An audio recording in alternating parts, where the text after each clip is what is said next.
Hello, good morning everyone. আজি আমি ঢলা বজাৰত বেটাৰী ৰিক্সাত আছোঁ আৰু বেটাৰী ৰিক্সাখন আমি একচুৱেলি বিশেষ উঠিবলৈ কোনো প্ৰয়োজন নাছিল, কিন্তু কিয় উঠিলোঁ আপোনালোকক দেখুৱাইছোঁ। আপোনালোকক মই এনেকৈ কৰি দিলে গম পাব। এয়া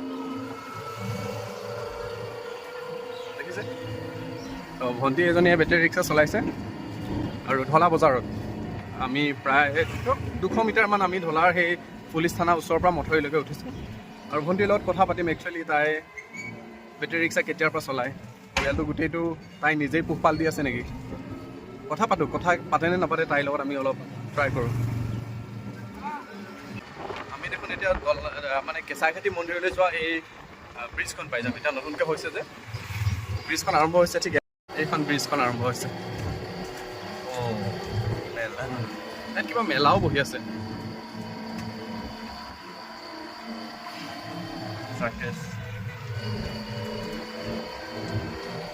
এইখন ব্ৰিজখন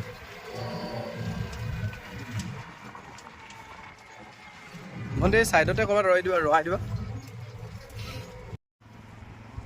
নামিলোঁ আমি, ভণ্টিৰ লগত কথা পাতোঁ, কি কয় ভণ্টিয়ে চাওঁ। পালোহি আমি, ঠিক দলংখনৰ মাজতে আছোঁ। ভণ্টিয়ে বেটাৰী ৰিক্সা চলায়। ভণ্টি, কেতিয়াৰ পৰা তুমি বেটাৰী ৰিক্সা চলোৱা? 7 মাহ হ'ল। 7 মাহ মান হ'ল। আৰু ঘৰত কোন কোন আছে তোমালোকৰ? মা, দেউতা, ভণ্টি। তুমি ৰিক্সা চলাই পৰিয়ালটো তুমি চলোৱা নেকি? মই চলাওঁ। তুমিয়ে চলোৱা?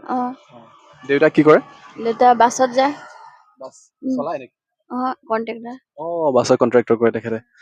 তাৰপিছতে তোমাৰ নামটো কোৱা? সুমিত্ৰা ছেত্ৰী। আকবাৰ কৈ দিয়া। সুমিত্ৰা ছেত্ৰী। সুমিত্ৰা ছেত্ৰী। তাই এজনী ছোৱালী মানুহ, তথাপিও পৰিয়াল পোহপাল দিবলৈ বেটাৰী ৰিক্সা চলাইছে। এইটো চবেই এটা ইনস্পিৰেশ্যন হয়। ল'ৰা ছোৱালী বুলি কামত কোনো ভাগ নাই, নিজৰ পৰিয়ালক পোহপাল দিবলৈ আমি যি হ'লেও কৰিব লাগিব, হয় নাই কোৱা? কিমানলৈ পঢ়িলা তুমি? কলেজ পঢ়িলা? ক'ত পঢ়িলা? ডুমডুমা কলেজ। ডুমডুমা কলেজ পঢ়িছিল। আৰু ডেইলি কিমান মান ইনকাম হয় তোমাৰ? এনেকৈ 600-700 ডেইলি। 600-700 ডেইলি ইনকাম তাইৰ। আৰু বাৰু যি কি নহওক, মই কোনো শিক্ষিত যুৱক যুৱতীকে তেনেধৰণৰ ৰিক্সা যে চলাবই লাগে সেইটো কথাও নকওঁ, কিন্তু এনেই থকাতকৈ আৰু পৰিয়ালটোক যদি ফাইনেন্সিয়েলি কিবা ছাপোৰ্ট কৰিব পৰা যায়, এইটো কোনো কাৰণতে বেয়া কাম নহয়। এইটো কামৰ কোনো সৰু বৰ নাই। আমি নিজৰ পৰিয়ালক কিবা ফাইনেন্সিয়েলি সহায় কৰিবলৈ হ'লে আমি এইবিলাক কাম কৰাটো উচিত, হয় নাই কোৱা? আৰু তুমি বেটাৰী ৰিক্সা চলোৱাৰ কাৰণে লগৰবিলাকে কিবা কয় নেকি? কয় কোনোবাই। ময়ো চলাম বুলি কৈছিলে এজন ছোৱালী। এনে থকাতকে তুমি ডুমডুমা কলেজত তুমি মেজৰ লৈ পঢ়িছিলানে? আৰ্টছ। হায়াৰ ছেকেণ্ডেৰী ক'ত পঢ়িলা? হাই ছেকেণ্ডেৰী স্কুল ঢলা। বয়স কিমান হৈছে তোমাৰ? 19 বছৰীয়া ছোৱালী এজনীয়ে ঢলা বজাৰত ৰিক্সা চলাই ডেইলি উপাৰ্জন কৰে 600 পৰা 700 টকা। ঘৰটো কোনখিনিত আছে তোমাৰ? ঢলা থানা পাছফালে। থানাৰ পাছফালে? তোমাকতো এতিয়া আমি ভাড়াটো দিব লাগিব। আমি থানাৰ পৰা এই প্ৰায় 200-300 মিটাৰ হ'ব আমি এই ব্ৰিজলৈকে আহিলোঁ। কিন্তু সঁচাকৈ ভণ্টিক লগ পাই ভাল লাগিল। আমি ডেফিনেটলি ভণ্টিক আমাৰ ফালৰ পৰা ভাড়াটো দিম। একচুৱেলি আমাৰ বেটাৰী ৰিক্সা উঠাৰ কোনো বিশেষ কাৰণ নাছিল, তেনেকুৱা কথা। আৰু ভণ্টি, আৰু তোমাক লগ পাই বহুত ভাল লাগিল। আৰু ডাঙৰ হ'লে আৰু ভাল মানুহ হ'বা, ঠিক আছে? তাৰপিছতে এতিয়া পঢ়া শুনা এৰিলা?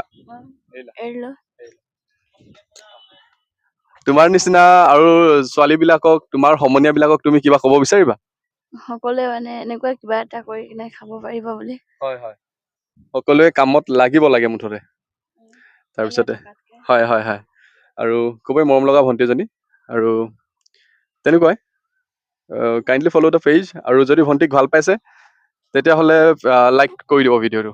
অ'কে, তোমাৰ ফালৰ পৰা কিবা কৈ দিয়া চেনেলটোৰ বিষয়ে। চেনেল কি আছে নাম? কন্দীপ সোণোৱাল চেনেলটো লাইক ছাবস্ক্ৰাইব কৰি দিব।